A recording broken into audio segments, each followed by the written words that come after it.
Assalamualaikum warahmatullahi wabarakatuh. Alhamdulillah, alhamdulillahirabbil alamin, wa bihi nasta'inu ala umuri dunya waddin. Wassalatu wassalamu ala asrofil anbiya'il mursalin wa ala alihi wa sahbihi ajma'in. Amma ba'du. Segala puji bagi Allah Subhanahu wa taala. Salawat dan salam semoga terlimpah kepada Rasulullah SAW, kepada keluarganya, kepada para sahabatnya, dan orang-orang yang mengikutinya hingga hari kiamat. Amin, amin, ya robbal alamin. Perkenalkan, nama saya Muhammad Hadi Al-Habsi.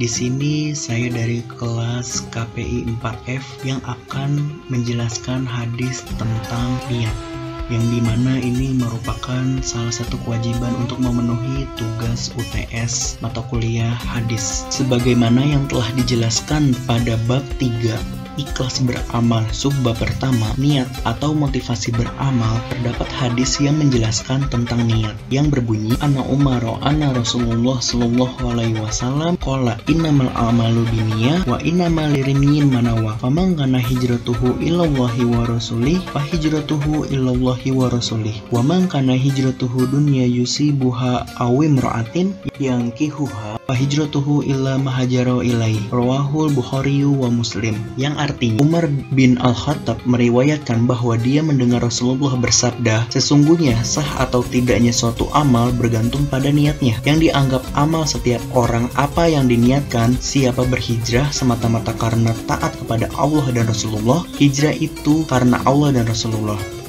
Dan barang siapa yang hijrah karena keuntungan dunia yang didapat atau perempuan yang akan dinikahinya, hijrahnya terhenti pada apa yang diniatkan. Diriwayatkan Al-Bukhari dan Muslim. Di samping itu, niat adalah tolak ukur suatu amalan. Diterima atau tidaknya tergantung niat dan banyaknya pahala yang didapat, atau sedikit pun tergantung niat. Niat adalah perkara hati yang urusannya sangat penting. Seseorang bisa naik ke derajat syedikin dan bisa jatuh ke derajat yang paling bawah disebabkan karena niatnya. Kemudian Rasulullah SAW membuatkan perumpamaan terhadap kaidah ini dengan hijrah, yaitu barang siapa yang berhijrah dari negeri mengharapkan pahala Allah, ingin bertemu Nabi SAW untuk menimba ilmu syariat agar bisa mengamalkannya, maka berarti ia berada di jalannya Allah, dan Allah akan memberikan balasan untuknya. Sebaliknya, barang siapa yang berhijrah dengan niat untuk mendapatkan keuntungan duniawi, maka tidak mendapatkan pahala apa-apa. Bahkan, jika karena maksiat, ia akan mendapatkan dosa. Niat secara istilah adalah keinginan seseorang untuk mengerjakan sesuatu. Tempatnya di hati, bukan di lisan. Oleh karena itu, tidak dibenarkan melafazkan niat seperti ketika hendak sholat, hendak wudhu, hendak mandi, dan sebagainya. Menurut para fuqaha fikih, niat memiliki dua makna. Yang pertama, tamyiz atau pembeda. Hal ini ada dua macam. Yang pertama, pembeda antara ibadah yang satu dengan yang lainnya, misalnya antara sholat fardu dengan sholat sunnah, sholat zuhur dengan sholat asar, puasa wajib dengan puasa sunnah, dan seterusnya. Poin yang kedua, pembeda antara kebiasaan dengan ibadah. Misalnya mandi karena hendak mendinginkan badan dengan mandi karena mandi junub. Menahan diri dari makan untuk kesembuhan dengan menahan diri karena puasa. Lalu, yang kedua ialah ada qasd. Meniatkan suatu amal karena apa dan karena siapa. Maksudnya, apakah suatu amal ditunjukkan karena mengharap wajah Allah? Maksudnya, apakah suatu amal ditunjukkan karena mengharap Allah saja, atau ikhlas, atau karena yang lainnya?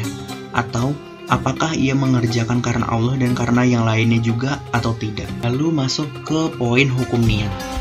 Niat adalah syarat sahnya amal. Ibnu Hajar Al-Asqalani berkata, para ahli fuqaha berselisih apakah niat itu rukun, masuk ke dalam suatu perbuatan, ataukah hanya syarat di luar perbuatan.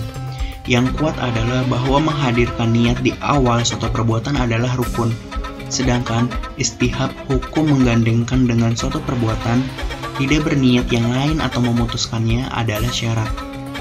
dan pendapat ulama salaf tentang pentingnya niat dan pentingnya mempelajari niat. Yahya bin Katsir berkata, pelajarilah niat, karena niat itu lebih sampai daripada amal.